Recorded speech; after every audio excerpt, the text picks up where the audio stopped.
پنچم کلمہ استغفار استغفر اللہ ربی من کل ذنب اذنبتہ عمدا او خطأ سرا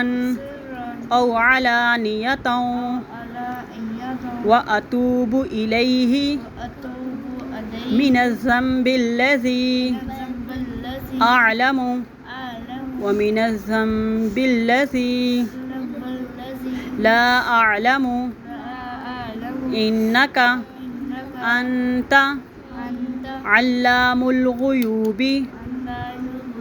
وستار العیوب وغفار الذنوب ولا حول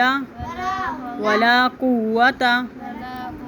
الا باللہ العلی العظیم۔ میں اللہ سے معافی مانگتا ہوں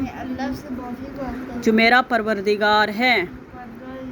ہر گناہ سے جو میں نے کیا جان بوجھ کر یا بھول کر، در پردہ ہو یا کھلم کھلا، اور میں توبہ قبول کرتا ہوں اس کے حضور میں توبہ کرتا ہوں اس کے حضور میں اس گناہ سے جو مجھے معلوم ہے۔ نہیں دینا